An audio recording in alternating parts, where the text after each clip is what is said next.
select 2023 Sierra models. Plus, get $2,500 purchase allowance when you trade in an eligible vehicle. Trust Chief Meteorologist Riley Hale for your first alert. You're watching News 12 live at 5. Continues.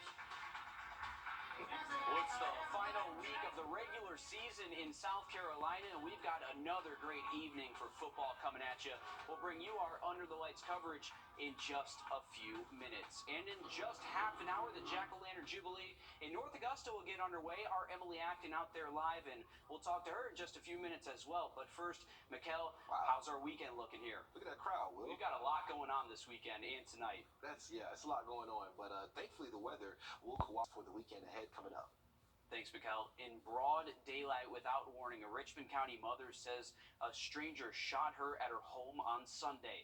An incident report says that stranger, who authorities identified as Dion Hamilton, had come by earlier asking about drugs. This is video of him leaving her home earlier in the day.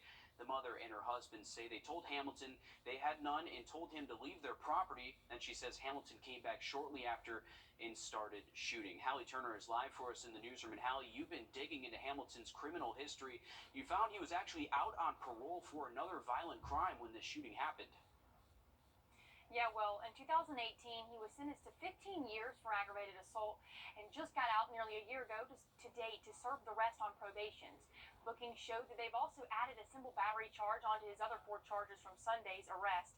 Dion Hamilton may be a stranger to Sunday's victims, but court records reveal he's no stranger to violence.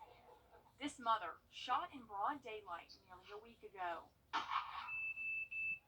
Doctors unsure she will walk again, but they are sure of one thing. And being told that, I do need to prepare myself that my life will not be the same as it was. Not leaving her with unanswered questions. My whole thing is why would you do that? What was the purpose of that? Court documents show a string of Dion Hamilton's crimes dating back a decade. Anything from burglary to aggravated assault. We found more than 9 misdemeanors and 3 felonies, all starting in 2010.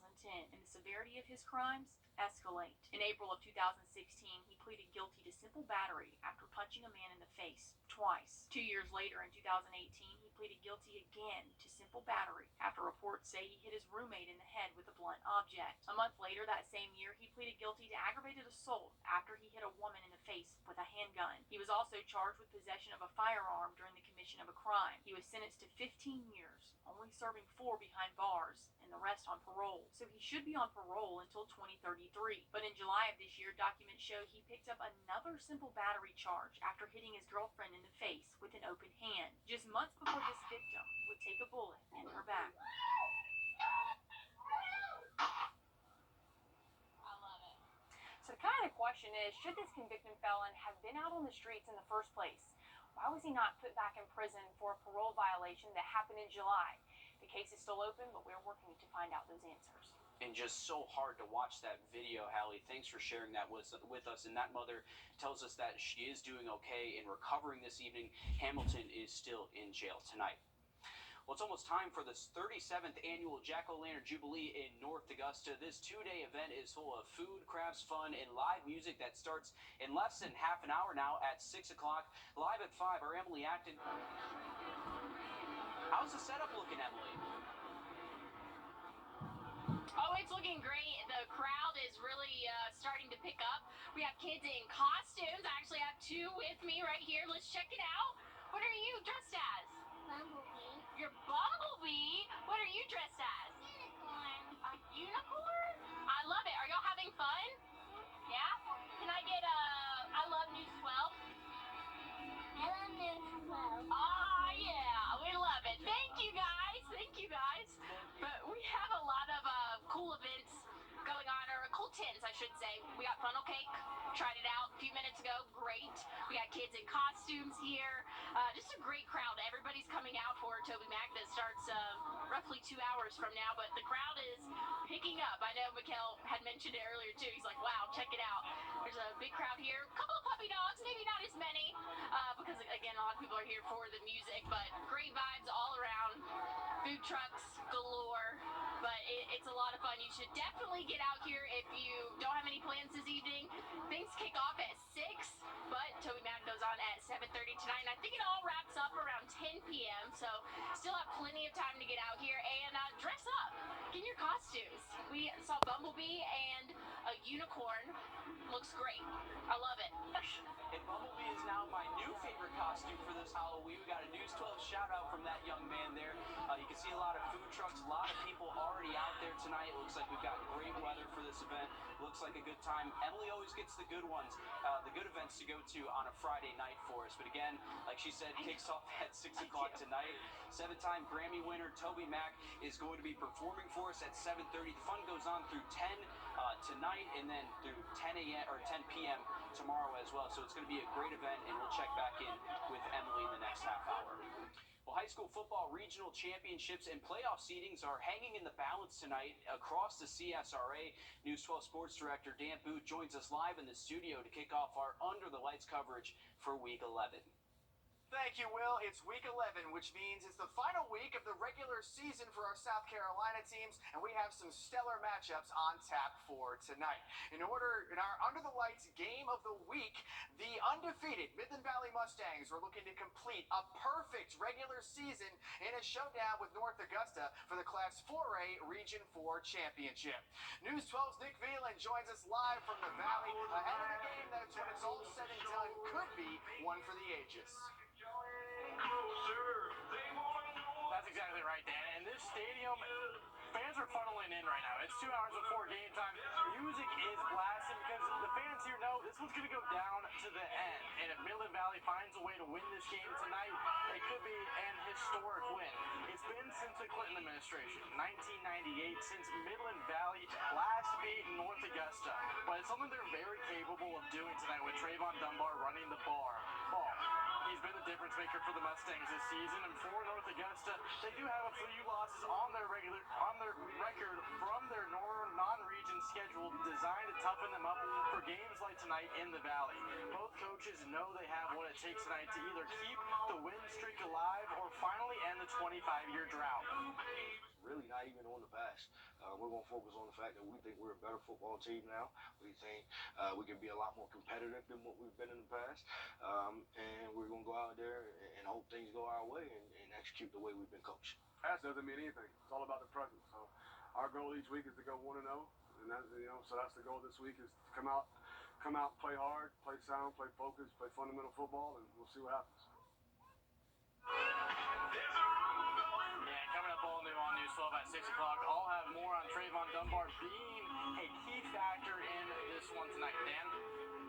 Thank you, Nick. If there's one thing we know for sure, the Valley is going to be rocking tonight. It's going to be a lot of fun. We'll check back in with you in a couple of minutes. Now, the game of football can come in all shapes and sizes and even have slightly different rules. News 12's Will Volk explains the difference between regular football and 8-man football. What's the difference? Well, in regular football, they have 11 players on the field. But in 8-man football, they change it up. And instead, there are 8 players on the field. Okay, there's more to it than that. And to find out what, we're here visiting Westminster. Westminster switched to 8-man football 5 years ago after they realized they would only have 16 guys on the roster that season. Head coach Chris Murphy used to coach 11-man football. He says the big difference with 8-man is losing 2 linemen and 1 player from the backfield. The field is also 40 yards wide, about a dozen yards narrower than a regular field. The field may be smaller, but with less guys out there, it feels like there's more grass to cover per player. Murphy says the fundamentals of football are still there. You still have to tackle, still have to block, still have to catch, still have to throw. It's regular football from that point forward. It's just a little bit faster pace, a little more throwing. And Westminster is 7-1, entering their final game of the regular season tonight. We'll take a closer look at the team coming up at 6 o'clock.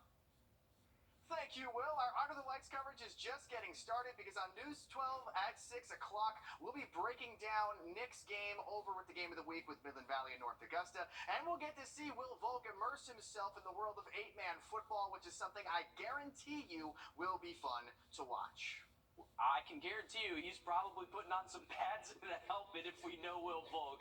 That's going to be fun to watch in the next half hour. Well, coming up, we're heading out to Columbus live at 5 for GHSA Softball State Tournament, where 4 of our local teams are in action today trying to keep their hopes of winning a state title alive. Mikkel? And we are taking a sneak peek towards that trick-or-treat forecast. May have some trick-or-treat events kicking off tonight. If not tonight, definitely by tomorrow. But we're looking at 70s for this evening and mostly dry. We'll talk about the Halloween weekend next. Time. Skies and drier weather, with a big cool down once again in place for the middle to end of next week. Thank you, Mikkel. Day 4 of the GHSA Softball State Elite 8 is in action as we speak. And coming into today, 4 of our local teams are still alive in the standings in the chase for a state title. News 12's Alyssa Lyons has been running around Columbus all day since 11 a.m.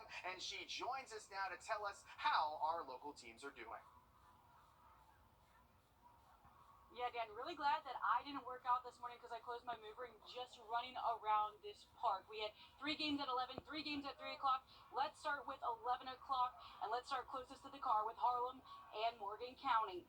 They didn't have to wait long for the Bulldogs to get on the board. They were up 4-0 early. By the top of the 6th, they were due for some more. Claire Clements came up big and added on with a blip that brought in 2. Defense was on par. Caroline Clements always has her sisters back. Even in Columbus, the Dogs move on 6-0 and get some sweet revenge against the region champs. All right, just down the stretch, Glasscock County taking on Georgia Military. It was a very, very low-scoring affair. The Panthers crossed the plate in the top of the 3rd.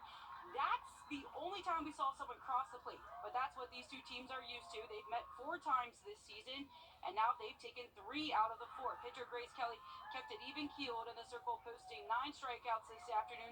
They moved past with ease, 1-0. Biggest things we've been here done that with the tight games. All 4 of our games that we played with each other, somebody's gotten shut out, and it's just been that way. And we play tight ones all year, and that's why you make a tough schedule and you put them in the fire and they come out better for it. This trip isn't all roses. ECI season came to a close against Wilcox. They made it a tie game at 3 apiece in the bottom of the 2nd. Wilcox doubled their score by the 5th inning. The Dogs had a chance to rally, cutting it to a 6-4 game with a tying run on 2nd. The Dogs struck out 3 times in a row. But that's just how these games go. You know, you survive and advance, or it just ends. We'll have those 3 o'clock games coming up all new for you at 6 o'clock. Melissa, now hopefully we will have teams playing in the state championships tomorrow because that's when they're scheduled, and we'll have more updates at 6 o'clock. If you have a storage room, a yard, or a parking spot, you can rent those out to earn extra money for the holidays. People are doing it. I'm Jamie Tucker. Coming up, I'll show you how. First Alert Radar, powered by Jim Hudson Automotive Group. It comes up. Well, if you're looking for ways to earn a little extra money for the holidays, look no further than your own backyard. People are earning money renting out their own real estate. Our consumer tech reporter Jamie Tucker explains. What the Tech, sponsored by Augusta Preparatory Day School. It sounds crazy, but there are people who are willing to pay you to park their car on your street or walk their dog in your yard. And yes, you can earn some serious money doing this. Spacer is a sign-in service that allows people to list parking spaces for rent. Maybe a reserved spot on the street, in a garage, or at the end of a driveway or workplace. Spacer says on average, parking spaces rent out for a few weeks at a time. Oh, God, let's get ring love right now. Have you been looking for the perfect sofa? Have a sectional to complete your living room? Yes? Then it's time to get serious. Get saving at the Rooms to Go sofa sale going on now. Every sofa is on sale. Every leather sofa, fabric sofa, sleeper sofa, reclining sofa, sectional, every style for every space, all at great sale prices. Now, during the Rooms to Go store-wide sofa sale, every sofa is on sale. How fast can you get your money after a car wreck? Call all nines now. George Sink Injury Lawyers has the experience to help you get your money faster. That's 999-9999.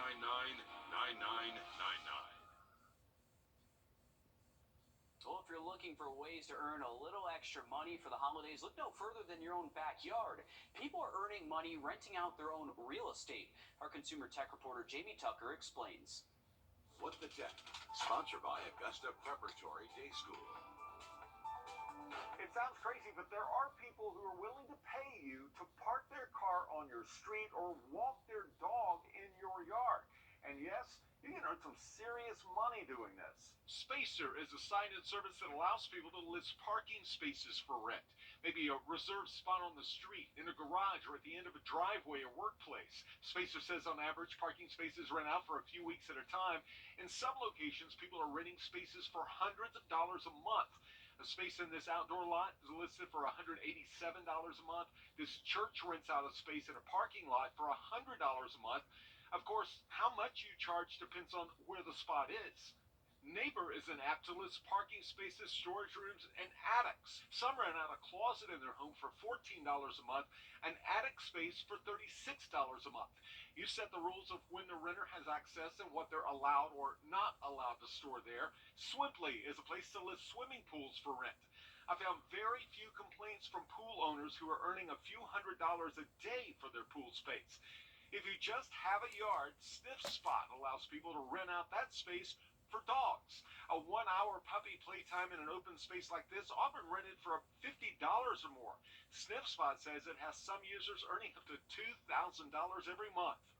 These apps do offer insurance. Sometimes it's included, so you won't have to worry about that. It is a good way to earn a little extra money before your credit card bills start coming in January.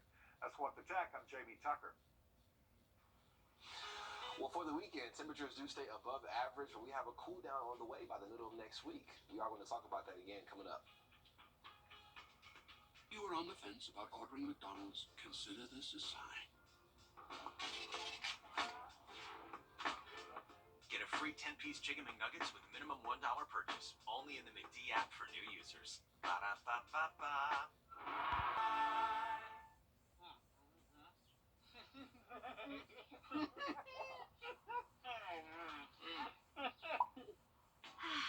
Feeling you get 2 for $3.49.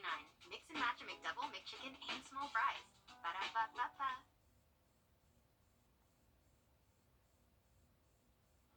Welcome back. We do have the Jack-O-Lantern Jubilee going on tonight. We're looking at those temperatures falling into the 60s as we head through this evening, so definitely a long sleeve shirt or a light jacket will be recommended. We have Toby Mac going on at 7:30 p.m. for tonight, so definitely a lot of good things going on out there. Also have some football to talk about this evening, so the forecast, we're looking at 60s for that as well. Should be a beautiful evening for some football if you want to get out there to do that.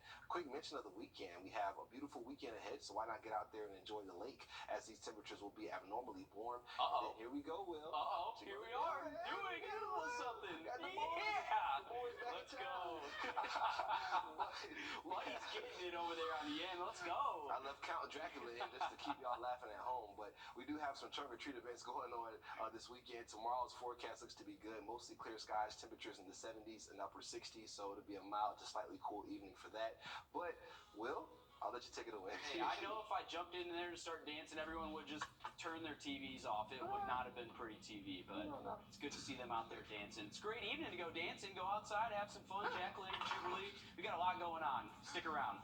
Much more to come.